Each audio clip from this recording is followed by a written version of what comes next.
Welcome to our little podcast, Hollywood Cats, a podcat about cat stories, cat care tips, and just a fun time to chat about cats. Hollywood Cats is hosted by Holly Meowie, president of the LA Cat Club, a not-for-profit cat rescue. Hollywood Cats is also hosted by Mark Rawlings, fellow cat lover and cat daddy, keeping the dream alive, talking about cats.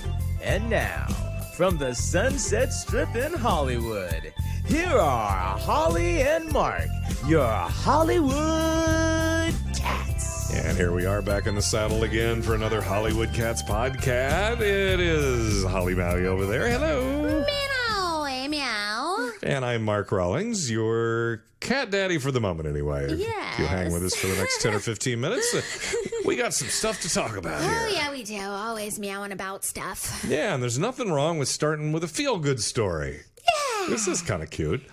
Little girl, she lost her cat when she was 12, and then what happened? So this little girl, I mean, like little girls do, they have a kitty, you know, their first kitty ever. Like Big I had thing. my first kitty. And sometimes those kitties get lost, and it is devastating to a child to lose their kitty, right? Oh, well, of course, yeah. So devastating that this little girl decided, I want to volunteer at the, my local shelter. And so she did that. And when she came there, she saw this cat. And this is years later. Yeah. 3 years later. 3 years later. This is crazy. Just crazy. And she saw this cat and was like, wait a minute, that's my cat.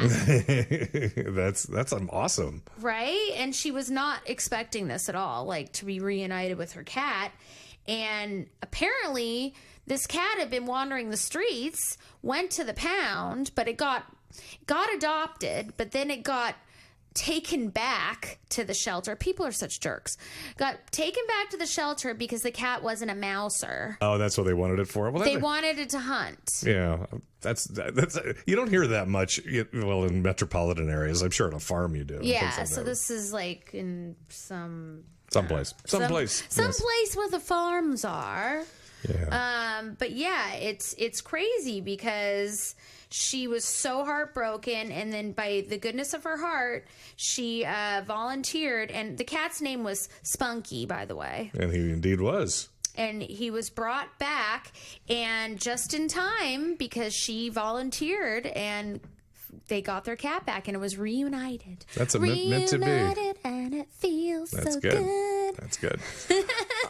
So crazy though. I've had times like where I had a cat break out of the big house, and you don't see them, and they'll be gone for a week or two, and I had one, a calico, and it came back. It just looked like it hadn't eaten, just dirty and filthy, but came back. And maybe it was like 3 or 4 weeks, but years. Because the cat came back. Isn't that a song or something? I don't know. It is. It's like a nursery rhyme or a song. I'll have to look into that.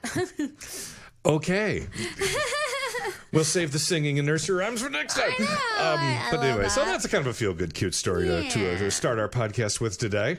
And we're going to lead right into what it is like when you bring a cat home, because some people just never have had, maybe have had dogs, or they've had no pets at all, or they've had a hamster or a gerbil, or...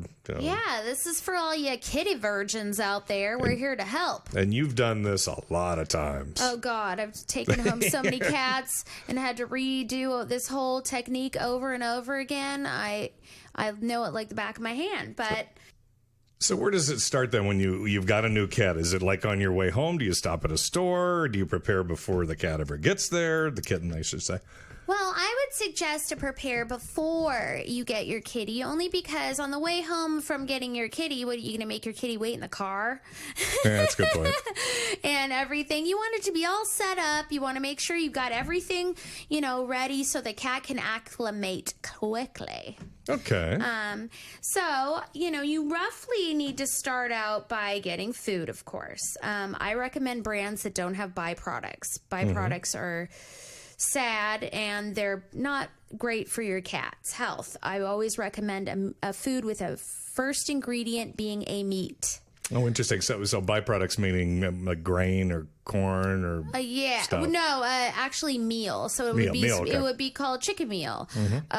Or it'll say actual byproducts, or it'll actually use the word byproducts. Okay, gotcha. Yeah. So we start with food, and then you got bedding and And then all the you've other got things. toys. Okay, toys are important. Cats need toys. They need to be stimulated. They need feathers, and they need things that they feel like they're on the hunt, because you're taking a cat from outside and bringing it inside, and they need to be stimulated or they'll get bored and do bad things. And so Scratch up your couch or do whatever. And to me, to make them feel comfortable. Or a lot of times you bring them back and they hide anyway. So maybe that's a way to entice them out. Okay. Right. So toys and treats. Now, when you're feeding your kitty, your adult kitties need to be fed twice a day, morning and night. Okay. Breakfast and dinner. Kittens, if you're taking home a kitten, 6 to 12 weeks, must eat 4 times a day. I thought you were going to say 6 to 12 times a day. No, 6 every to 12. 15 minutes you want to feed your 6 to cat. 12 weeks. Okay, gotcha. And kittens 3 to 6 months old are 3 times a day, so they get a breakfast, lunch, and dinner. Okay. And then you keep the dry food out all day for grazing. Okay, right? for the grazing. Right. And if you're going to feed a kitty wet food, if you do, some people don't. I personally don't. I know you don't, Mark, really, except for right now, but that you need to throw out the food within about 30 to an hour, because it goes bad, and you don't want caked gross food if they don't so finish if it's outside, yeah, and then you can put the one you didn't use in the fridge and reserve or whatever. Right. So you need to change the water twice daily, because water gets bacteria buildup in it, hairs, things like that. You need to change that. Don't give your cats cow's milk, because it causes diarrhea and problems. It's just something that is a big no-no. I know that back in the old days, that's what they used to do. You see it on all totally, yeah. You see it on photos. Get them a bowl of milk, a nice little bowl of warm milk for your kitty. Yeah, this is the 2000s. Don't do that. Treats are really great to start out with your kitties, to get them to do tricks and things, and they love treats, but don't overdo it on the treats, because treats contain tons of sugar and fat. That's funny, because as until literally last week, we were doing treats, and I have 4 cats. And it got to the point we just stopped, because in the morning it's just turned into insanity, because they've equated with the sun going up with eating, and then I'm giving a whole bunch of those. I'm like, wait a minute, It's I'm like really kitty good crack. Yeah, so it's not. I didn't even think about that. I did a little bit it's not good for them necessarily, because it's not like their regular food. It's kind of like I have a certain kind of food I feed them, and then that just throws it all out the window. It's kind of like us. We have our meal, like a salad for dinner, but then if we want a piece of chocolate, we're like, yeah, a piece of chocolate. Okay, gotcha. So it's like that. You need a brush. If you have a long-haired kitty, you need to brush your kitty once a day. If you have a short-haired kitty, you don't really need to brush your kitty. But my kitties love. They just like the feeling, right? They like the feeling, so I brush my short-haireds with my long-haireds to make them feel special. It's really funny, too, because every time I brush my long-haired kitties, my short hairs come up and just lay on top of the long hairs, so that I will do their hair. When they're looking at you like, why? What are you wasting your time for? Yeah, it's so funny though. So also bedding is very important, that the kitty has its own bed, a place to sleep. Because a kitty will want its own bed. It will like to sleep with you too, but kitties like their own space. That's true. And their own blanket. So you'll also need to get that. They're better than dogs. It always seems like every time I bought a bed for a dog, they never sleep in it. Cats, boom, new bed. Yeah, new bed. They're like, hey, this is mine. Wow,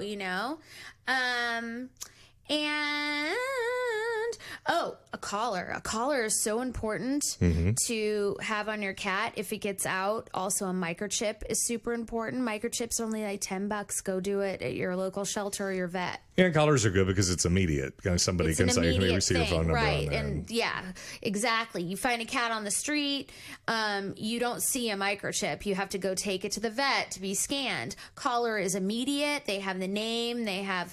But also make sure your collar is a breakaway collar too, because if your cat does get out, or even in your household, it can get caught on things and choke your cat. Yeah, that's true. Yeah, so breakaway is always the best, I always know when I'm gone, there's been a cat fight of some sort because I'll find a collar somewhere. That just means that one, right, that one of them it broke away. Yeah, the breakaways. So make sure when you buy those, you look and make sure it's a breakaway type. Okay, good point. Litter and litter boxes are super important, and you could put them in a private place, like like in the bathroom or in the corner.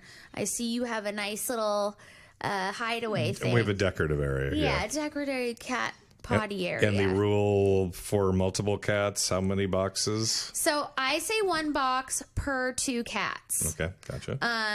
And that's pretty much what I go by, and that's the safest if you don't want to find any little accidents around the house. And you want to scoop the litter box, guys, at least twice a day, if not more.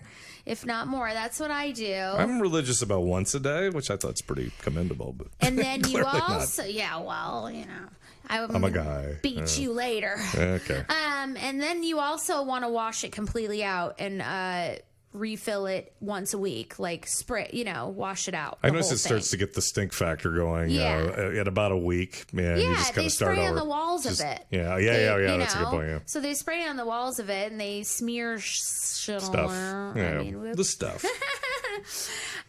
Also, if we're cleaning, do not use ammonia because it smells like cat pee, and ammonia or lemon because it will smell like their own pee and they'll just pee all over it. Well, I'm thinking like any other chemicals that they could be affected by too. Yeah. Like a bleach would not be a good idea. It's just not a good idea. Just water and soap are the best. Water and soap to clean out the litter box. Also, when you get a new kitten, this is really a kitten thing. A lot of kittens like to play when you get a new kitten to bring home. And don't play with your kitten with your hands. Try to play with toys because you will literally look like Freddy Krueger, like attacked your hand, because kittens are ruthless and will, once they play with your hand and think your hand is a toy. It's part of the toy, yeah. It's like you can't stop it and you have scratches all over your hands. Yeah, I've been there. So, I know that one. Yeah, exactly. You also want to cut their nails every 2 to 3 weeks. And provide cardboard scratchies. That's important. Or scratching posts, because those also help keep your couches safe and things that cats like to scratch. Totally. Right? And you have recommended fabrics for couches, right? Yeah, micro fabrics and like kind of like what you have, Mark. You have like kind of a what's it called? Canvas. A canvas, yeah. It's a solid. There's not a place for them to lock their... The problem is it's not as comfortable as the kind of couch you like to just jump down and watch football or whatever. But even here in Mark's canvas sofa, I see little threads coming out. So I would highly recommend velvet. That's what I have. That's what, and my cats can't ruin it. Velvet is the way to go if you're gonna... Okay. If you're going to get new furniture, get velvet so that you can have a cat. All right. Because leather, it'll just ruin it, and everything like that. I had a friend that went through that one. It was a $4,000 couch. Right? Yep. So also you need to deworm your cat. Bayer has a great dewormer. If your cat has fleas and eats a flea and it becomes tapeworm, you can, deworm your cat with the Bayer that you get at Petco. It's a Bayer tapeworm dewormer. So before as soon as they get back, if you have other cats? No, if you see it in their stool, deworm them. So, if they had fleas. So they get it from fleas, but can the other cats get worms from the cat? Okay, comes from the flea. They can only get it if they digest a flea. Okay, gotcha. Now, like other types of worms, roundworms and stuff, kittens can get those, and your veterinarian will deworm a kitten. Okay. So usually in that first checkup, you get your cat's shots. The first shots, they're called the 1, 2, 3 shots, and you get those shots, and then you can also ask for a dewormer. Okay. As well as a flea treatment, or if you just go to Petco or something, you can get the Advantage to put on. Okay. Good news. That's just something that you need to also have. Okay. So basically, we'll just go through the food dish. You need stainless steel water food dishes, toys, brushes, collars, scratching posts, litter box, carriers, bed and blanket. I think we went over it Yeah, all. that's an interesting point because you think, oh, I got a cat, and you bring it home, and you're like, oh, I don't have. You're like, I don't have all this I have stuff. a cereal bowl. That's all I got. And I got it some food at 7-Eleven. Like, no. It's not Vet gonna work. checkups are super important. You can also get a snap test to make sure they don't have FIV, FELV. That, if you have another cat that you're worried about contracting that, you should always get any new cat animal that you bring into your house a vet checkup before you put them in front of other animals. Okay. Okay. Wise advice. Thank you very much. So go out and buy a cat and buy stuff for it too. Well, buy your cat from your local shelter, not Of course, a breeder. absolutely. We know that. Okay, well, thank you very much, Holly Meowie, and another inspiring Hollywood Cats podcast. And anybody wants to find out more about cats you might have available, or if you're available, or I don't know, anywhere, where can they find you? Just kidding about the year. Oh, okay. Well, you bit right into that one. Okay. I'm available at Holly Meowie at Instagram, or you can go to LA Cat Club on Instagram, the LA Cat Club on Twitter, thecatclub.org, or LA Cat Club on Facebook. Very good. Well, be sure to join us next time for another edition of our Hollywood Cats podcast. From Hollywood, you've been listening to Hollywood Cats, stories and facts about cats. Be sure to join us next time for more with Holly and Mark. And don't forget our website, HollywoodCats.com. That's Hollywood and cats ending in Z. HollywoodCats.com. And thanks for joining us on Hollywood Cats.